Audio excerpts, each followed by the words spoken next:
welcome to Exploring A Course in Miracles. I'm Emily Bennington, and I'm here with Robert Perry. And today we are talking about our vision for the Course and for the Circle. If you are new to the Circle of Atonement, and I know some of you are, we are a 28-year-old nonprofit centered around sharing the wisdom of A Course in Miracles with the world. We are one of a small handful of organizations that focus on the Course exclusively. And what drives us here, and what we're going to be talking about today, is the idea that the Course itself has goals that it came to achieve. As students, we have a tendency to focus on what our spiritual path can give to us, how we can find inner peace, how we can have better health, how we can have a greater connection to God, and so on. And all of those things are very important and worth pursuing. But what has gotten lost in our emphasis on personal achievement is the larger picture of what the Course came here to do and how we can all help it accomplish its goals. So recently here at the Circle, we have added a vision page to our website. You can find that at circleofa.org/vision. And a lot of what we are going to be covering here today can be found there as well. So we hope that you will check it out. So getting into our discussion here, I want to zoom out to September of 2017 for a moment. This is the time that you and I first met, Robert, in person. And I remember you saying right off the bat, I need to talk to you about the home of the Course guidance. We had had many conversations before we met in person, obviously, but this one you wanted to have in person in part because it's just such a sacred thing. And so we carved out some time. And we sat on the couch and we went over this guidance line by line. And to put this into context, the Home of the Course guidance was received by Course scribe Helen Schuckman on December 31st of 1975. So it's a New Year's Eve. The Course was originally published in June of 1976. So this was just a few months before the publication. And the significance of this guidance, of this special message to Helen, is that in it, Jesus lays out a vision for the Course in the world. And this is the only place that we know of where Jesus does this, and yet it's not really something that students know about or are very familiar with. No one seems to talk about it. No one seems to talk about it.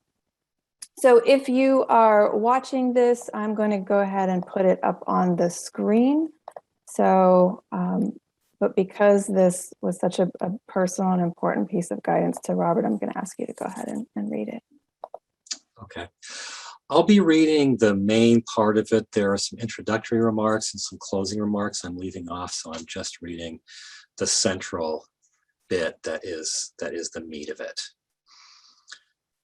This year, you will set up a place which will be the home of the Course, a place where it will grow from infancy into a helper of the world.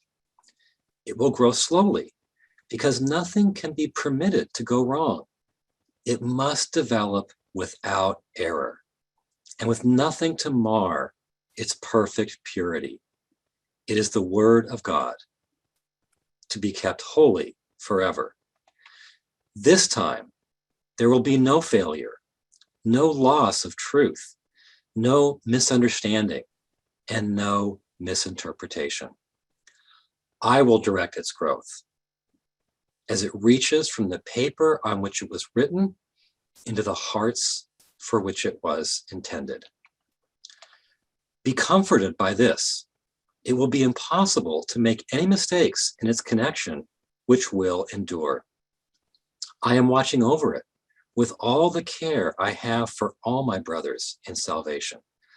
I understand what it can do for them, and I will make sure that it does it, and does it perfectly. Do not be concerned about starting.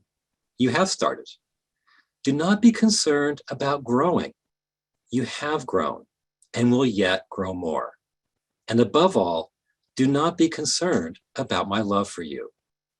There will not be one of you who will not be sure this year that I am with you, was with you when you came, and will never leave you.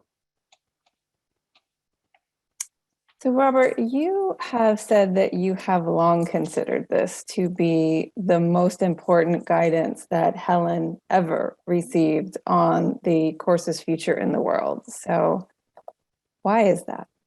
Talk about why that is.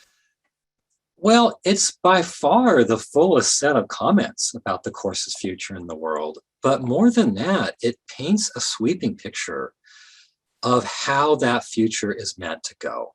And so I'll go through, and we'll go through together, several points that come out in this guidance and really, paint this entire picture. Okay, so the first thing is, it says a home for the course will be set up. And this refers to what Helen and Bill and Ken and Judy called the Teaching and Healing Center. And that was where the early course family talked about living together and teaching the course together. So they would set up this home, and supposedly in 1976. The next point is, from this home, the course grows in the world. In fact, the word grow, grown, growing, growth is mentioned 6 times in this brief piece of guidance. So you might say it's the main theme. The next point is the key value in this growth, perhaps surprisingly, is no misinterpretation. And that is said 8 times in different ways. And I'll just mention, I think about 5 of those, where you can really see what he's getting at. He says it must develop without error, with nothing to mar its perfect purity, with no loss of truth, no misunderstanding, and no misinterpretation. Those are all quotes, and they all clearly mean the same thing. It has to grow without misinterpretation. Right. So it grows, and it grows without misinterpretation, but the guidance also says that it grows slowly in order for there to be no misinterpretation. And that's a really interesting connection. So can you say more about that? Yeah, he doesn't elaborate, but I think if we just think about it a bit, he doesn't really have to, because we know how it goes with movements, right? Something has some original pure inspiration, and then it catches and it spreads like wildfire. And while it spreads, it happens so fast that there's no way for it to retain that original pure inspiration. And so, it gets lost as the thing gets big. And one way to think of that is it's like the telephone game, where you hear a message that's already been muddled by the time it gets to you, and then you muddle it a bit more as you pass it on. So the next person gets an even more muddled message. And just imagine the telephone game happening at top speed. If it happens faster, we would obviously imagine that things would get even more muddled in the process. And so in this guidance, it's a different picture. As the message passes from person to person to person, it does so slowly enough to remain pure. So you somehow make sure that each link in the chain is solid before the next link is added. And I think we can also presume, because of that central role of the home, that all those links remain in somewhat, at least, connected to that pure home, so that the growth can happen while the whole thing stays pure. Yeah, one thing that I heard a lot when I was back in career work and doing presentations was slow growth, or fast growth rather, is as dangerous as slow growth, And for this very reason, because you can shoot out and then things become unwieldy. And so it's interesting that Jesus is actually planning for the slow growth of the course. But go ahead. Well, I was going to say, I mean, I can imagine if a company has also a very strong sense of principle in its mission statement, if there's fast growth, you can imagine those principles that the company was founded on kind of getting lost in the process. Yeah, it just becomes shakier and shakier until that purity is lost. So we're going to get more into the interpretation in a bit, but it's also interesting to note here in the guidance that Jesus says that he will direct the course's growth, knowing, quote, what it can do for his brothers. Like he will be watching over the course, and he has great care for it. So he's very protective of this. So do you want to say more about that as well? Yeah, I love that part where he says that he watches over it, knowing what it can do for his brothers. How interesting. So he knows the importance it has and could potentially have in the lives of so many. But the way I see the watching over it is it's another protective measure. He's making sure things don't go off the rails. So he's directing it in order to keep it on track, which obviously goes along with the develop without error theme. And it also goes along with what the Course says about who Jesus is and what he's here to do. You know, he's in charge of the sonship, and he's in charge of the plan for atonement. So of course, this is it feels like part of his charge in that way as well. Yeah, well, and he's not only in charge of the whole sonship and its salvation, but why wouldn't he be in charge of the book he wrote? Right. And it's spread in the world. So right. He also says in this guidance, and you and I can't stop talking about this, that the guidance also says again that there will be no mistakes that will endure. And that will endure part is very important, because there just appears to be so far a tremendous amount of misinterpretation when it comes to this book. Well, and that's why he says, I think, be comforted by this, that no mistakes will endure. Because, of course, people make tons of mistakes, and that can be very alarming. Mm-hmm. So we can derive comfort from the fact that he won't allow any of them to endure. So I want to take us back to the couch. Wait, but one more thing before we go back to the couch. Sure. So this whole process, I like the couch. Yeah, me too. This whole process we've been talking about, where all this growth is going, is he says it will grow, quote, it will grow from infancy into a helper of the world. And it's meant to connote growth from something very small to something very large, from a tiny baby to something that has the power to help the whole world. So even though it's a simple phrase, to a helper of the world, he's telegraphing a very significant role for the Course in the future of the world. Yeah, and he's just got such a way with language, doesn't he? That it will grow from infancy into a helper of the world. And he also says that it'll go from the pages on which it was written into the hearts for which it was intended. And I love that he really phrase. does seem like he's got a plan for this, for the Course. Yeah. So can we go back to the couch now? Okay. So yeah. Back to the couch. So I remember being really moved by how much you were moved by this guidance. You found this in June of 2001, when Helen's special messages were made public. And just for those of you who don't know, or maybe new students, special messages are communications that Helen received, and they were siphoned off because they were deemed inappropriate, maybe too personal, somehow inappropriate to put in the course proper. But they exist, and because they are from the author of the Course, which claims to be Jesus, they are of great significance. So you discover this special message on the home of the course, and it's just, you've been sitting with it, you've been carrying it for 2 decades now. And so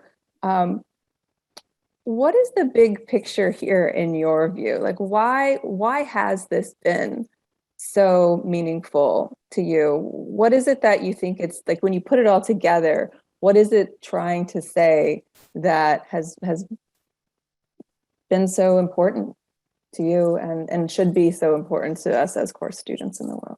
Well, it's interesting that you asked that, because as I think about it, it's taken me forever to arrive at that big picture. I've been going over and over this, every couple of years or so for that entire time, writing about it, talking about it. And through all that, I feel I've belatedly come to the real big picture. And the big picture really is a vision of massive growth combined with total purity. And as I sit before that idea, something growing really large, but staying pure, it's the kind of thing that you don't see happen in this world, right? We're used to things starting maybe somewhat pure, but not staying that way once they get big. So how is it possible for that to happen here? And I think it's possible because of this sequence that Jesus lays out. The growth has to go out, first of all, from a pure home. And this teaching and healing center was meant to be a place where Helen, the actual scribe, Bill, her co-scribe, Ken Wapnick, Judy Scutch, they were all there. That you could imagine would have been a pure home. And then as it grows, the keynote of that growth itself is purity, no misinterpretation. And then also, as you pointed out, it happens slowly to preserve the purity. And finally, Jesus directs it, correcting errors that mar the purity. So there's this whole set of factors that he's built in place that make you at least able to imagine that it could happen, it could get really big and stay really pure. So the result would be a helper of the world that remains pure. I love that. That is really beautiful. And what a nice way to encapsulate the larger idea here, that it's a helper of the world, but it retains the integrity of the purity that it came with. Yeah. I love that. Yeah. At the same time, as I'm listening to you, I mean, I don't want to be a downer, but this hasn't happened. So No. the course hasn't grown into its full wingspan as a helper of the world yet. And so much has kind of, for as early and as young as the course is, so much has gone awry already. Helen and Bill and Judy backed away from teaching. As you like to say, the course just kind of escaped into the New Age movement, where it's been somewhat orphaned, like nobody really claims it. It's just kind of floating in the sea of new thought. So much misinterpretation has happened to the point where much of what's being taught under the guise of the course isn't in the course at all, and much of what's in the course isn't being taught. And so we just celebrated here at the Circle the 28th anniversary, and you were saying that when the Circle first launched, it was around the time of Marianne Williamson's book Return to Love, and there was so much excitement about the course, and it just felt like, okay, this thing's getting started. And then that has waned to a degree, perhaps arguably a significant degree. So one last point on that as well is when you and I talk about Jesus, we share this deep love of Jesus, historical Jesus, and the Jesus of the Course. And so when this comes up, one thing that you like to say to me is, we can't let this happen again. And can't let this happen again means that we can't let Jesus come back. I mean, we believe that the Course is the second coming of Jesus here on earth, which makes this book of unparalleled historical significance. He has come back, and not letting it happen again means not letting his message go. So, gosh, I feel like I'm going to get emotional now. Not letting his message get so misinterpreted and undervalued.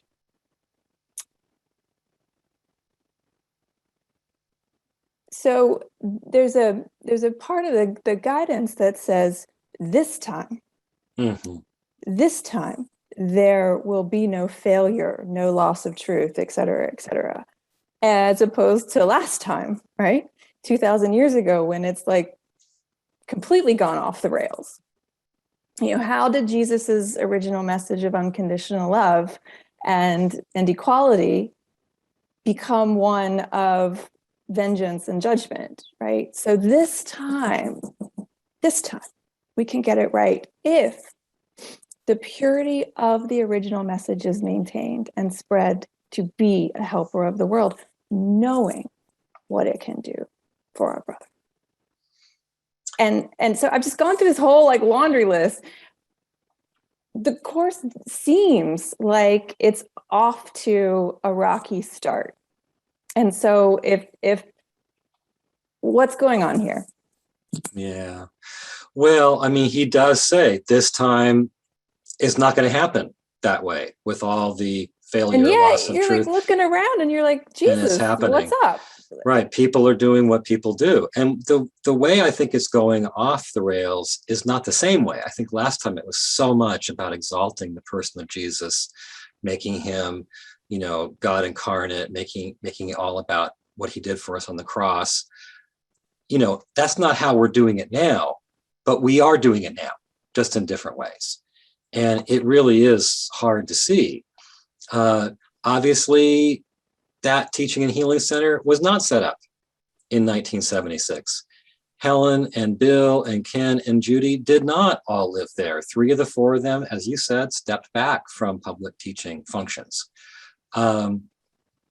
Which was a real shame, by the way. Which was a real shame. A real shame, because Judy, who has passed, I feel like she had so much more to contribute on the teaching level, although she did later in her life kind of let that aspect of her loose. Right.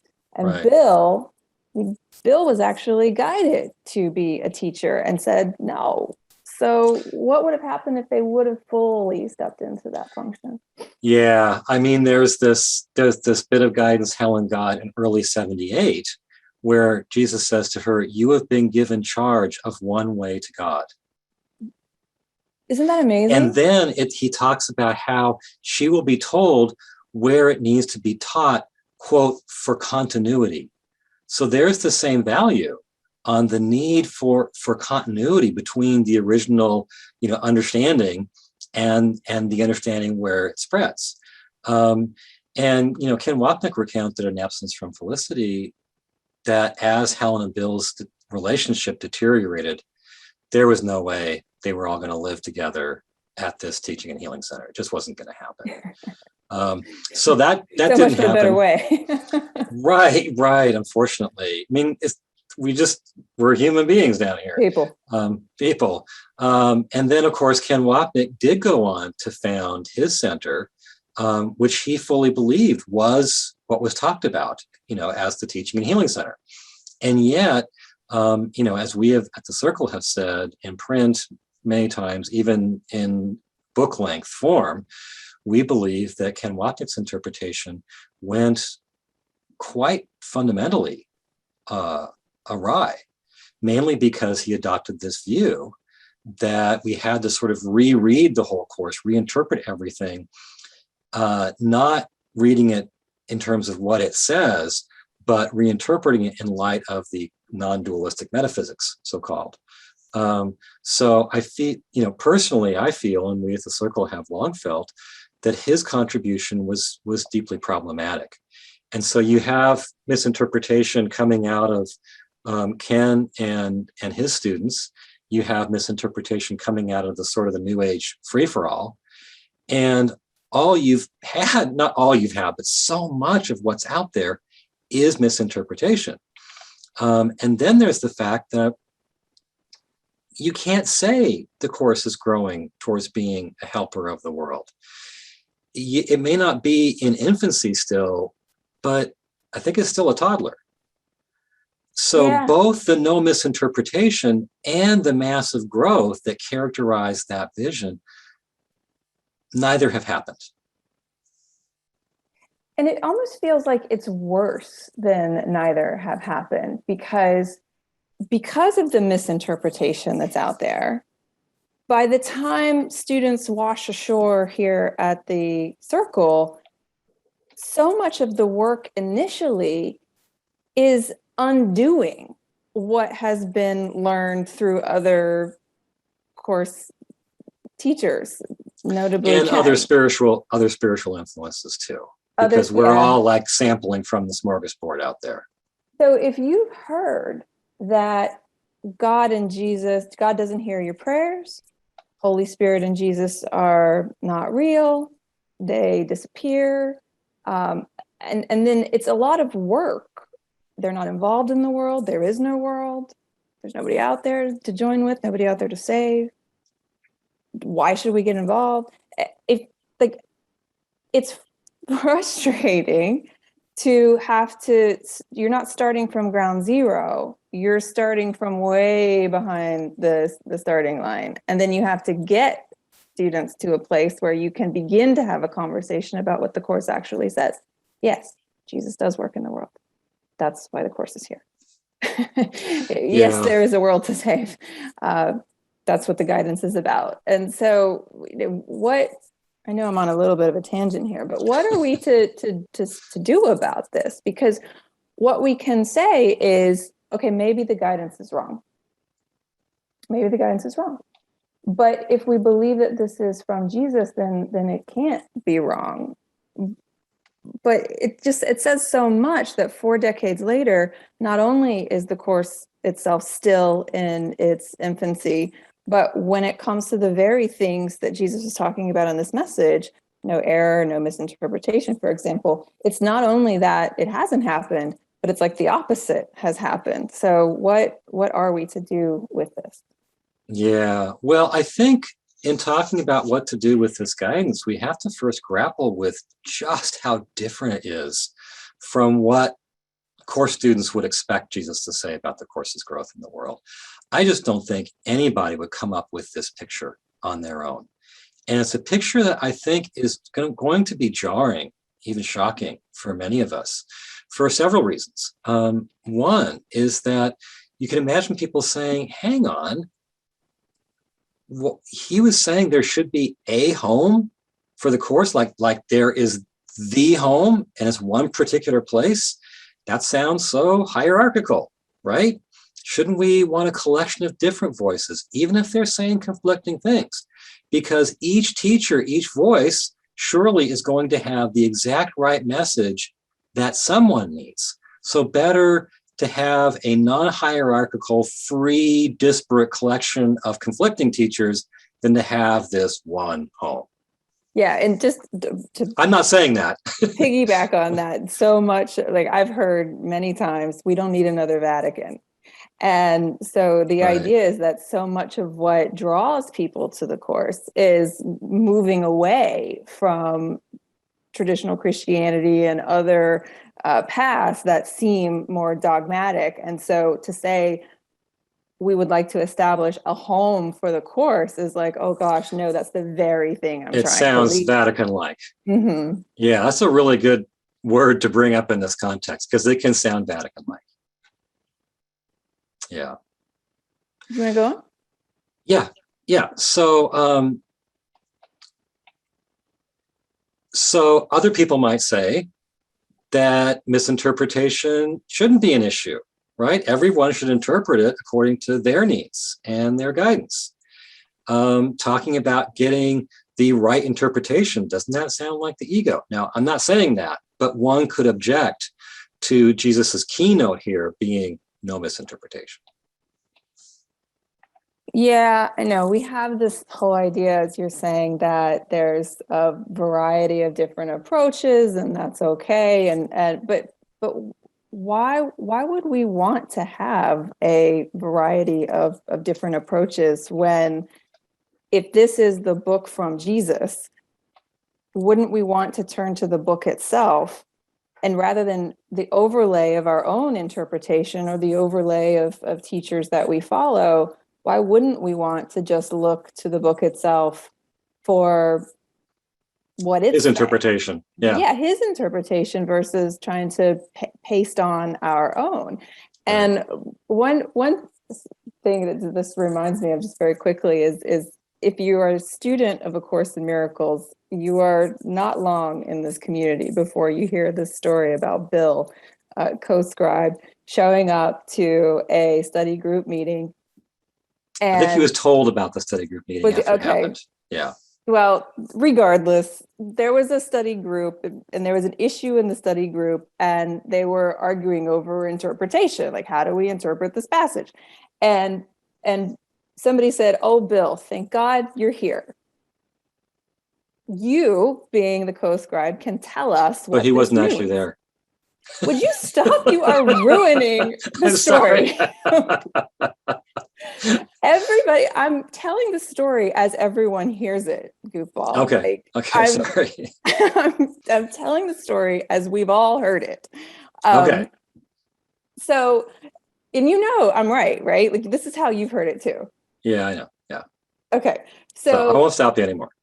Thank you. Because it's like way longer than it needs to be now. So the group is arguing over the interpretation.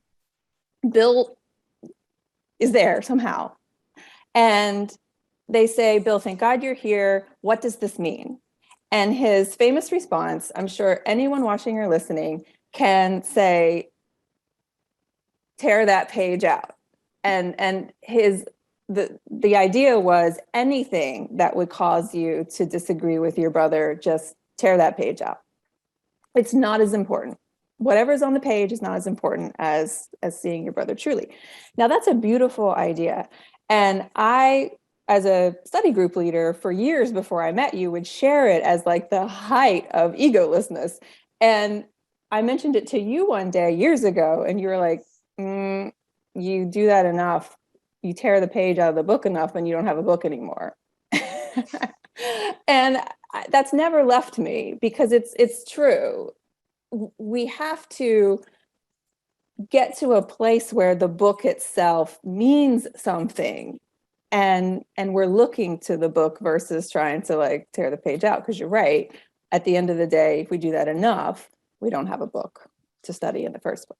Yeah, and why not? I mean, is it too much to set our egos aside and say, okay, let's really try to honestly and together look at this page rather than tear it out and discern what it's trying to say, even if it's different than my point of view and your point of view.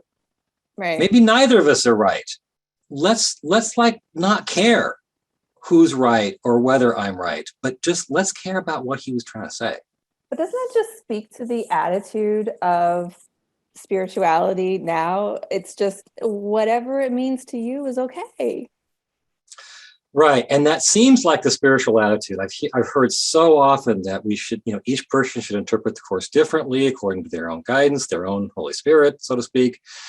And yet, if you look closely at the Course, and a lot of these instances have been restored actually in our edition, the CE, you see Jesus repeatedly displaying a lot of concern about misinterpretation. He wants his students to get the right interpretation, rather than letting their egos distort what he's saying.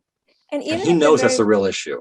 even at the very beginning when the course was coming through and he was like with the 3 miracle principles, it was like, go back and reread them, go back and reread them, as if there's going to be a quiz. Like, he wants to make sure that Helen got that right. And I think, by extension, that guidance applies to all of us. He wants to make sure we're going to get it right. Yeah, and there's so many, I've written articles about this. There are so many places where he is very clear about just how important it is to get the interpretation right. That sounds like it's of the ego. It shouldn't sound that way, because it's not. The ego Right. is what distorts the interpretations and gets them wrong. So Okay.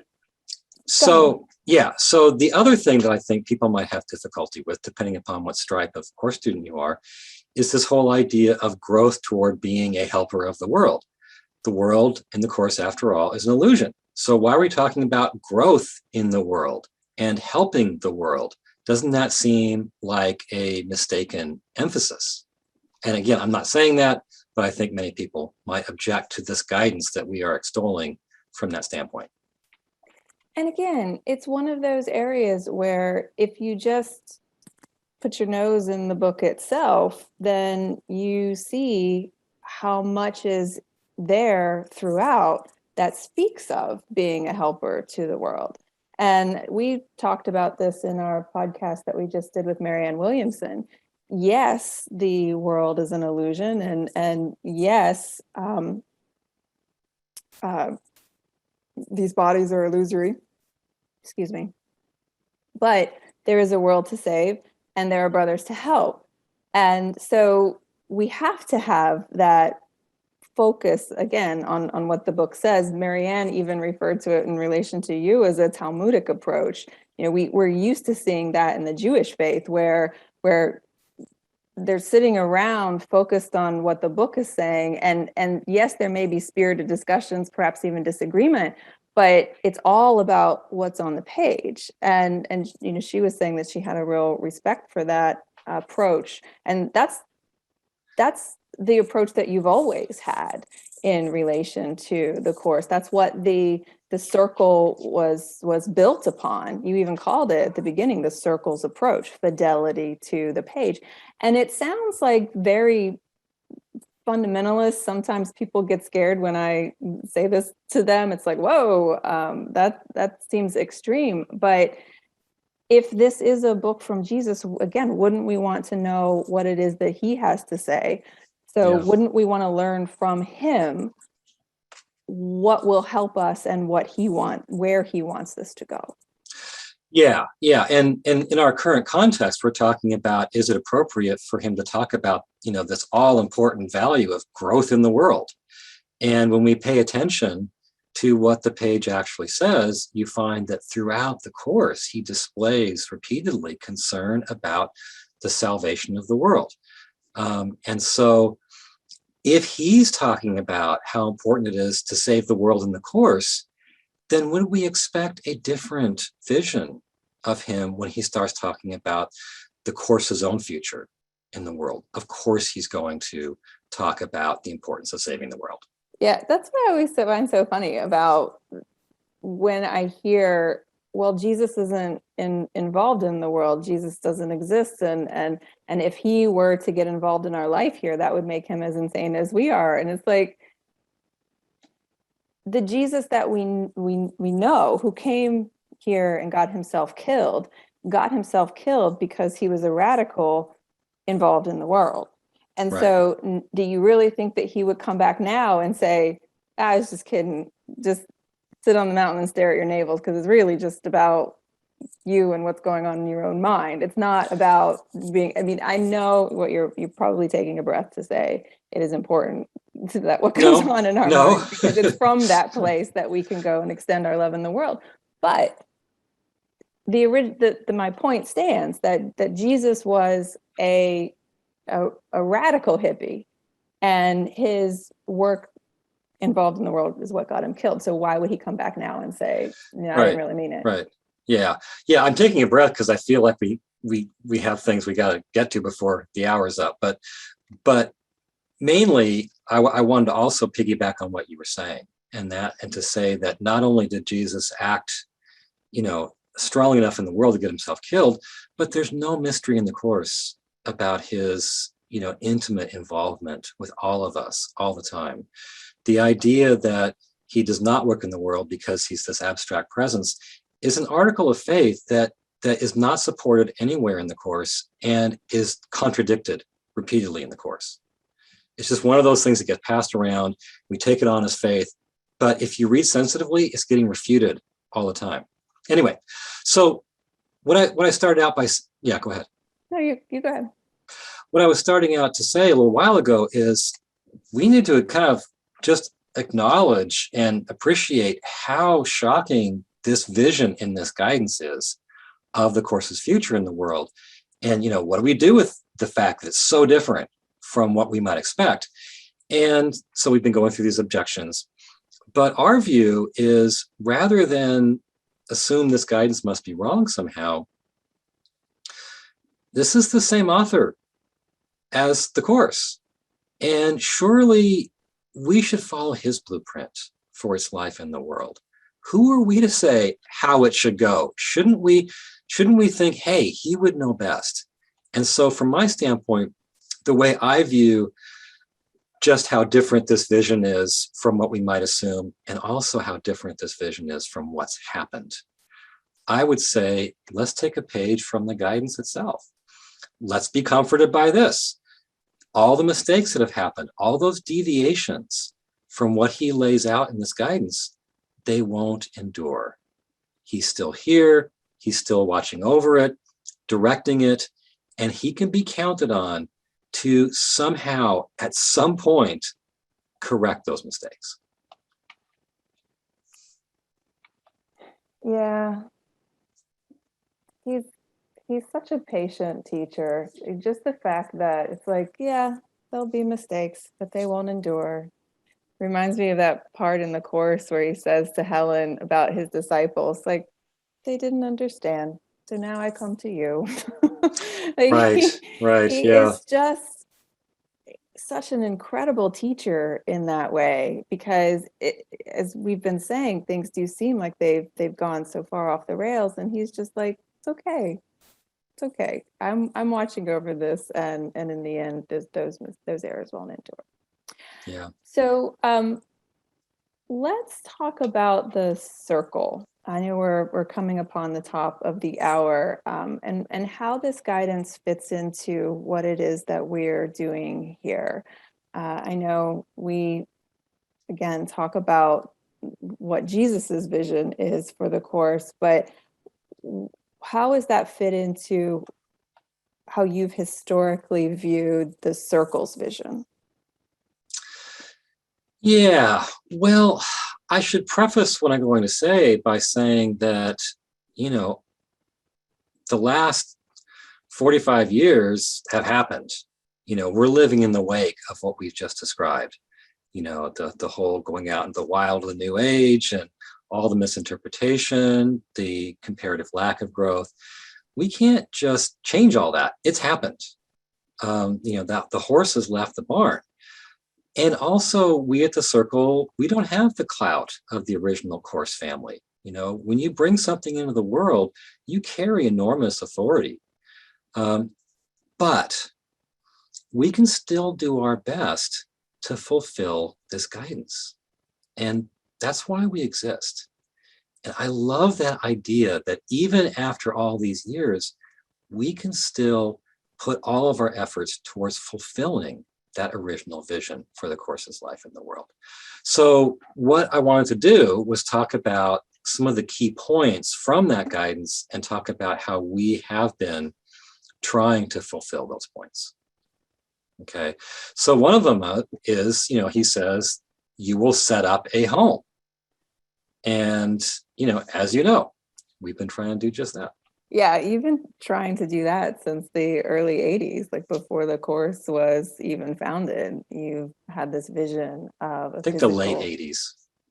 You're telling that because it's been so long, to make yourself feel better. No. I guess it was Anyway, the late 80s, closer to the 90s, which means it hasn't been so long. But it's been a long time. It's been a long time that you've held this vision for an actual physical home for the circle. But you and I are determined not to leave this earth until that happens. I said, I get turbulence on a plane and whatnot, and I'm like, this plane isn't going down. I'm not checking out. I'm gonna ribbon cut this thing before it's over. before, yeah. Yeah. Yeah. Yeah. That we will have that. Okay. So another key point is from this home, there needs to go out pure teaching that is without error.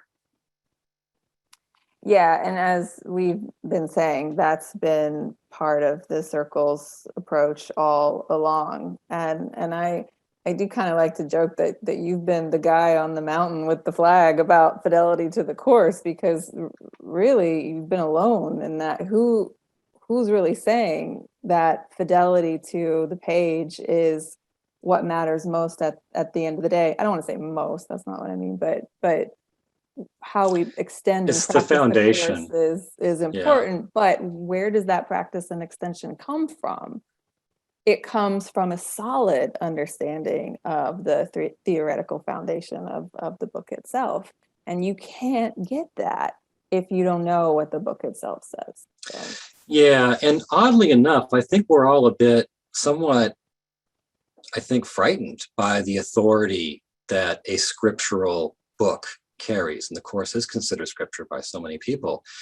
And so, I think we want a little bit of freedom to play with it and let it be what we want it to be. But the odd thing is that when we really dive into what's on the page, it gets more relevant, it gets more practical, it gets more transformative and powerful. Like, rather than being more like, empty and arid and restrictive, it gets way better. It does. Yeah, it absolutely does. And then you realize, oh, I don't have to bend, I say this all the time, but I don't have to bend truth to what I'm feeling in the moment. I can bend myself to that. And when you can do that, then it's like you start to experience the real growth of what it means to be on this path. Yeah. What we want to do is bend the course to whatever it is that we want from it. But if we're willing to bend ourselves to what it wants from us, then we realize that, oh, we really can love in the face of attack, etc. So, yeah. Okay, another key point from the guidance is adapted to the circle situation. As our community grows and voices within it and coming out of it multiply, we need to do our utmost to make sure the growth remains pure. We need to keep those voices to some degree anchored in the home, not in any kind of autocratic way, but just so that the whole thing stays cohesive and we don't have that telephone game, devolving into complete misinterpretation. yeah. So, and this really stems from something that you've always had your eye on, which is anchoring that tradition for the course so that it can grow from that. It can grow from that pure place, just as Jesus has laid out. So for us here at the Circle, what that means is continuing to grow course companions, where we take people through the book cover to cover. I know I had promised in the promotion of this podcast that we would share a little bit about what our programming is for next year. And so those who are in the course companions, this is probably not news, but starting in January, we're going to take students through the psychotherapy supplement through a 14-week study of that. So we're really looking forward to that. And then in the summer, First time we've done that. the first time that we've done that. And then in the summer, we're going to do an extended course on Jesus, not only the historical Jesus, but the Jesus of the course, and linking those two things together. So I have been on Robert. Robert is, as some of you may know, is a armchair Jesus historian, scholar, and I've been trying to pull out what's in his head and put it into a course for many, many years Emphasis on now. armchair. And There. so we are finally going to do that next summer. But the one of the larger priorities of the circle as we move forward is growing study groups. And we are really at long last making good on that. We know that study groups, if this is going to grow into a tradition that spreads around the world, study groups are a huge, huge focus of that.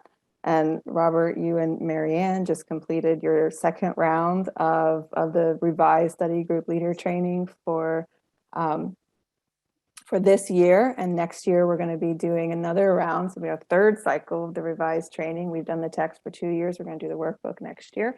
And our goal, this is a real shift for the circle, because historically, what we have done is we have trained study group leaders and we have just sent them out into the wild to run their groups. And we are putting a real emphasis on not sending group leaders out, but bringing them in and really helping what you were saying about like preserving the purity so that what is extended is more cohesive and more in line with Jesus's vision.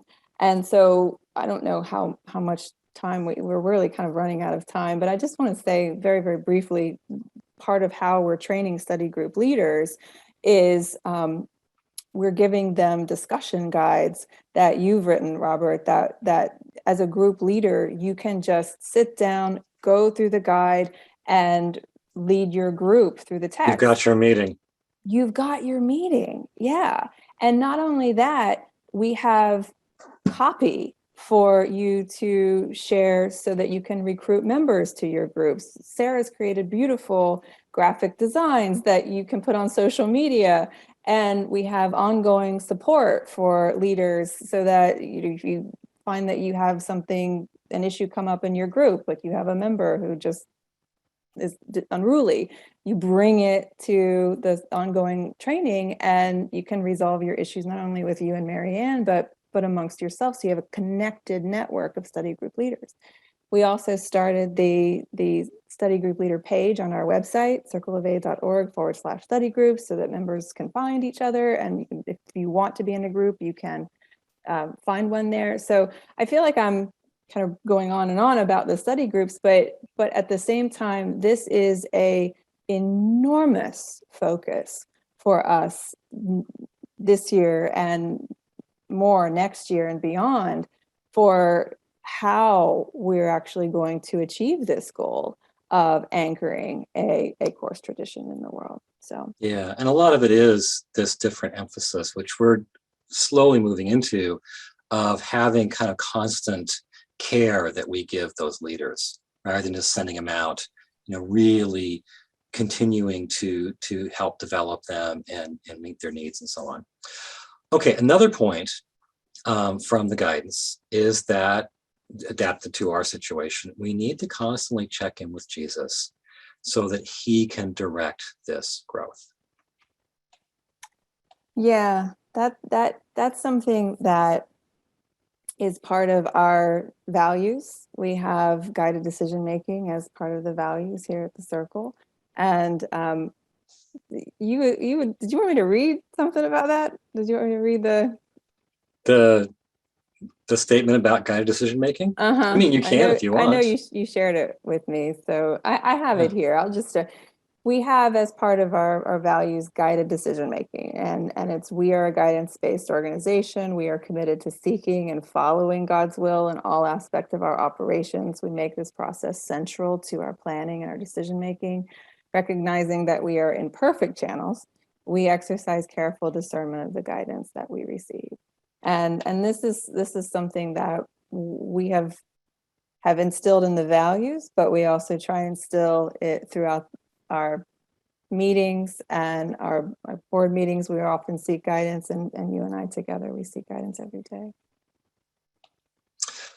And finally, all of this must happen going back to the original guidance, so that the course can grow the way Jesus intended, so that it can grow massively in size while still being pure, so that it can become the helper of the world it was intended to be.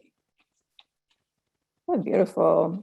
I mean, there's just so much, so many projects that we're working on in this new year and beyond. Some of them are designed for just very, very wide outreach. There's the CE app and the CE audio.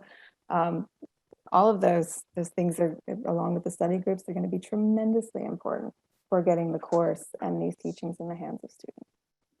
Yeah, so we're trying, I guess overall, we're trying to reach out broadly, but we're also trying at the same time to grow a solid tradition through course companions and more as time goes on through the study groups. Yeah, I know. I always tell you that I wish we would have met 20 years ago, because it feels like there's not only so much that we could have done, but it just feels like there's just a lot we could have done in that time. And at the same time, though, I'm just trying to remember that as Jesus says in this guidance, we shouldn't be so concerned with the pace of the growth. The course is on its way. Jesus is in charge. It's growing and it will grow still. So, Yeah. Robert, is there anything, I know we're hitting at the top of the hour here, but is there anything else that you'd like to say before we close? Well, for me, what it all boils down to is that I'm just extremely inspired by the picture in Helen's guidance. There is such a brilliance to that picture.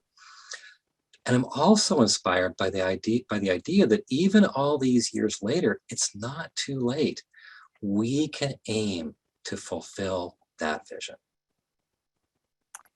Yeah, I know. So I'm sitting here saying, like, the course has been out for 40 years and why hasn't it gone farther than it has? But at the same time, if you think about the other great spiritual traditions of the world, 40 years is like a larval state.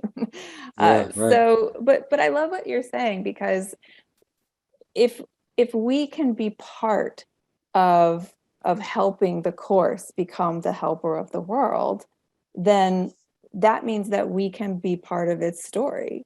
We can be part of what it's meant to do, versus just running around with a myopic focus on what it is that we want to do. And so that's what drives us here at the Circle.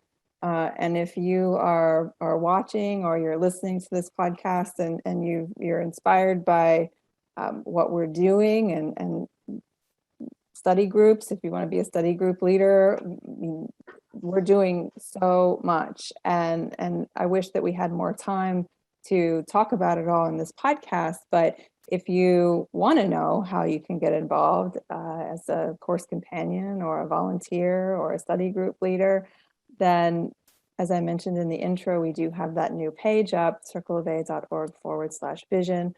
It's a new page on our website. It has our mission and strategic plans and whatnot, and all the things that we've been talking about in this conversation, but haven't really had time to get to, because we only have an hour.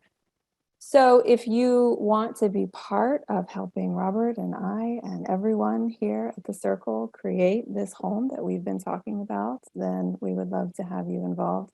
And this is certainly a conversation to be continued. So, Robert, it is noon on the dot. So we've done all of this in an hour exactly. So thank you so much for all that you've done and carrying this vision for so long, and for all that that you'll continue to go to do to help Jesus carry his vision into the world.